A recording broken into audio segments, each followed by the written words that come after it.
Hello friends, welcome to Kavitha Samayalarai. இன்னைக்கு நம்ம பார்க்க போற ஸ்பெஷல் ரெசிபி சுவையான முருங்கை கீரை கடayal குழம்பு. ஒரு அட்டகாசமான ரெசிபி. கீரை பொதுவாகவே ரொம்ப நல்லது, நிறைய சத்துக்கள் இருக்கு. அடிக்கடி நம்ம சாப்பிட்றது ரொம்ப நல்லது. அது இந்த முருங்கை கீரை ரொம்ப ஸ்பெஷலுங்க. இதில் அயன் அண்ட் கால்சியம் அதிகம், நல்ல டேஸ்ட்டாகவும் இருக்கும், நல்ல மைக்ரோ நியூட்ரியன்ஸ் அதிகம், ரொம்ப ரொம்ப நல்லதுங்க. அடிக்கடி நம்ம சாப்பிட்றது. இந்த முருங்கைக்கீரையில் நிறைய விதமான டிஷ்ஷஸ் பண்ணலாம். பர்டிகுலர்லி இந்த கடayal குழம்பெல்லாம் வந்து ரொம்ப ஒரு சிம்பிளான ரெசிபி. நம்ம ஈஸியாக டக்குன்னு பண்ணிடலாம். நல்ல சுட சுட சாதத்து மேலே இந்த முருங்கைக்கீரை கடayal சேர்த்து பிசைஞ்சு சாப்பிட்டா அட்டகாசமாக இருக்கும். அதுவும் கொஞ்சம் நெய்யை விட்டு பிசைஞ்சு சாப்பிட்டு பாருங்கள், ரொம்பவுமே நல்லாயிருக்கும். பர்டிகுலர்லி குழந்தைங்க ரொம்ப விரும்பி சாப்பிடுவாங்க. வளர்கிற குழந்தைங்களுக்கெல்லாம் அடிக்கடி முருங்கைக்கீரை செஞ்சு கொடுக்கறது ரொம்ப நல்லது. நான் இன்னைக்கு உங்களோட ஷேர் பண்ணுற ரெசிபி ரொம்ப சிம்பிளானது. நல்ல ஒரு கிராமத்து ஸ்டைல் முருங்கைக்கீரை கடayal குழம்பு டக்குன்னு ஈஸியாக பண்ணிடலாங்க. வாங்க ரெசிபி எப்படின்னு பார்க்கலாம். இங்கே ஒரு கட்டு ஃப்ரெஷ்ஷான முருங்கைக்கீரை எடுத்து வச்சுருக்கிறேன். இதனால் அந்த பெரிய குச்சிகளெல்லாம் இல்லாமல் உருவி எடுத்து நம்ம க்ளீன் பண்ணிக்கணும். பாருங்கள், இப்படி ஒரு இலையை பிடிச்சிட்டு இழுத்தோம்னா அப்படியே நீட்டாக க்ளீன் ஆகி வந்துடும். சின்ன சின்ன குச்சிகள் இருந்தால் பரவாயில்ல, அந்த பெரிய குச்சிகள் இல்லாமல் பழுத்த இலைகள் இல்லாமல் க்ளீன் பண்ணி எடுத்துக்கணும்.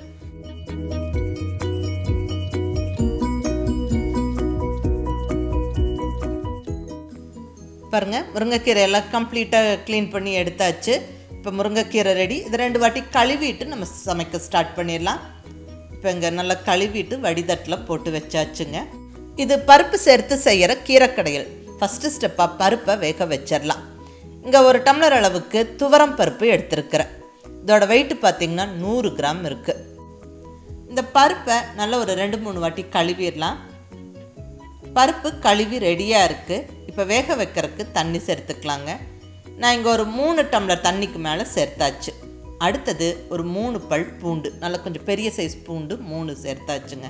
கூடவே 2 பச்சை மிளகாய் இப்படி 2ஆக உடச்சி சேர்த்துக்கங்க. அடுத்தது தக்காளி, மீடியம் சைஸ் தக்காளி 2 சின்ன சின்ன பீசஸாக கட் பண்ணி சேர்த்துருவோம். தக்காளி சேர்த்தாச்சு. கூடவே மஞ்சள் பொடி சேர்த்துடலாங்க. ஒரு 1/4 டீஸ்பூன் மஞ்சள் பொடி. அடுத்தது ஒரு 1/4 டீஸ்பூன் பெருங்காயப்பொடி. மிஸ் பண்ணாமல் சேர்த்துக்கங்க, ரொம்ப நல்லாயிருக்கும், நல்லதும் கூட. இப்போ குக்கரை ஸ்டவ்வில் வச்சு விட்டுருவோம். இந்த குக்கருக்கான மூடியை போட்டு விட்டு வெயிட் வச்சு விட்டு 3 விசிலுக்கு வேக வச்சு எடுப்போம். பர்ஃபெக்டாக இந்த பருப்பெல்லாம் நல்லா வெந்துடும்.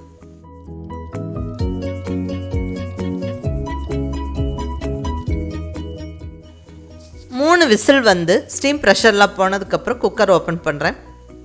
பாருங்கள், பர்ஃபெக்டாக பருப்பு தக்காளி எல்லாம் நல்லா வெந்து ரெடியாக இருக்குது. ஜஸ்ட் ஒரு கரண்டியை வச்சு நம்ம இப்படியே கலந்து விட்டாவே அந்த பருப்பு தக்காளி எல்லாம் நல்லா மசிஞ்சிடும். ஓரளவுக்கு நல்லா மசிச்சாச்சு. அகைன் ஸ்டவ்வை ஆன் பண்ணிடுங்க. இப்போ நம்ம கழுவி ரெடியாக வச்சுருக்கிற முருங்கைக்கீரையை கம்ப்ளீட்டாக சேர்த்துருவோம். முருங்கைக்கீரை கம்ப்ளீட்டாக சேர்த்தாச்சு. ஃபஸ்ட்டு சேர்க்குறப்ப பார்த்திங்கன்னா நிறைய கீரை இருக்கிற மாதிரி இருக்கும். பட் வெந்து சுருங்கிருச்சுன்னா ரொம்ப கம்மியான குவான்டிட்டி தான் இருக்கும். நல்லா கலந்து விட்டுட்டு இப்போ நம்ம கொஞ்சம் தண்ணி சேர்த்துக்கலாங்க. ஏன்னா பருப்பு வெந்து வர வர கொஞ்சம் கெட்டியாகும். தேவையான அளவுக்கு தண்ணி சேர்த்துக்கங்க. நான் இங்கே ஒரு 1.5 டம்ளர் தண்ணி சேர்த்துருக்குறேன். நல்லா கலந்து விட்டுருவோம். குக்கர் ஓப்பன்லேயே இருக்கட்டும். இந்த கீரை நல்லா வெந்துக்கிட்டு இருக்கட்டும். பாருங்கள், இப்படி நல்லா கொதி வந்து நல்லா வெந்துக்கிட்டு இருக்கட்டும். இப்போ நம்ம இந்த குழம்புக்கான தாளிப்பு ரெடி பண்ணிடலாம். இங்கே ஸ்டவ்வில் தாளிப்பு கரண்டி வச்சாச்சுங்க.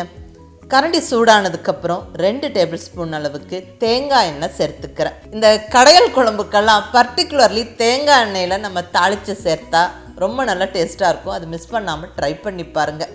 எண்ணெய் சூடானதுக்கப்புறம் ஒரு 3/4 டீஸ்பூன் அளவுக்கு சீரகம் சேர்த்துடலாம். கூடவே 4 பல் பூண்டு சின்ன சின்ன பீசஸாக கட் பண்ணி சேர்த்துக்கிறேன். இதெல்லாம் நல்லா பொரிஞ்சு வரட்டும். சீரகம் பூண்டு பொரிஞ்சதுக்கப்புறம் இப்போ வரமிளகாய் சேர்த்துடலாங்க. ஒரு 4-5 வரமிளகாவை உடச்சி சேர்த்துக்கிறேன். ஏற்கனவே 2 பச்சை மிளகாய் பருப்பு வேக வைக்கும்போது சேர்த்துருக்குறோம். இங்கே ஒரு 5 வரமிளகாவை சேர்த்தாச்சு. நீங்கள் உங்களுடைய டேஸ்ட்டுக்கு தகுந்த மாதிரி சேர்த்துக்கோங்க. அடுத்ததாக சின்ன வெங்காயம், ஒரு 20 சின்ன வெங்காயத்தை நல்லா க்ளீன் பண்ணி 2-2ஆக கட் பண்ணி இந்த எண்ணெயில் போட்டு விட்டாச்சுங்க. நல்லா வதக்கி விட்டுருவோம். இந்த கடayal குழம்புக்கெல்லாம் பர்டிகுலர்லி சின்ன வெங்காயம் சேர்க்கும்போது ரொம்ப நல்லா டேஸ்ட்டாக இருக்கும். முடிஞ்ச வரைக்கும் சேர்த்துக்கோங்க. சப்போஸ் இல்லைன்னா பிரச்சனை இல்லை, நீங்கள் பெரிய வெங்காயமும் சின்ன சின்ன பீசஸாக கட் பண்ணி சேர்த்துக்கலாம். இந்த வெங்காயம் எல்லாம் நல்லா வதங்கி வரட்டும்.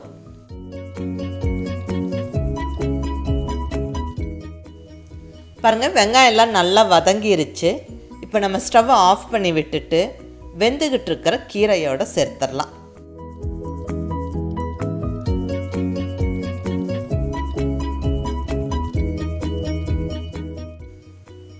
தாளிப்பு சேர்த்துட்டு நல்லா கலந்து விட்டுருவோம். இப்போ குழம்புக்கு தேவையான உப்பு சேர்த்துக்கலாம். அகைன் நல்லா கலந்து விட்டுருங்க. ஒரு நிமிஷம் நல்லா கொதிச்சதுக்கப்புறம் நம்ம ஸ்டவ்வை ஆஃப் பண்ணி விட்டுட்டு இப்போ கடைஞ்சிடணும். இப்படி உட்டன் மத்து வச்சும் நல்லா கடைஞ்சிடலாம். எலக்ட்ரிக்கல் பிளெண்டர் வச்சும் கடையலாம், அது உங்கள் சௌகரியம்.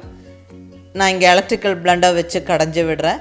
இந்த ப்ரெஸ்டீஜ் எலக்ட்ரிக்கல் பிளெண்டரோட ரிவ்யூ ஆல்ரெடி நான் போஸ்ட் பண்ணியிருக்கிறேன். நிறையா பேர் கேட்டிருந்தீங்க. டிஸ்கிரிப்ஷனில் லிங்க் இருக்குது, ப்ராடக்ட் லிங்க்கும் டிஸ்கிரிப்ஷனில் கொடுத்துருக்குறேன். பாருங்கள், இந்த அளவுக்கு கடைஞ்சி விடணும். ரொம்ப பேஸ்ட் மாதிரி ஆக்க வேண்டாம், கொஞ்சம் இந்த மாதிரி இருந்தால் தான் சாப்பிட்றதுக்கு நல்லாயிருக்கும். அவ்வளோதாங்க, சுவையான சத்தான முருங்கைக்கீரை கடையல் குழம்பு ஜம்முன்னு ரெடி ஆயிடுச்சு. இன்றைக்கி நான் உங்களோட ஷேர் பண்ணின இந்த ரெசிபி ரொம்ப ஒரு சிம்பிளான ரெசிபிங்க.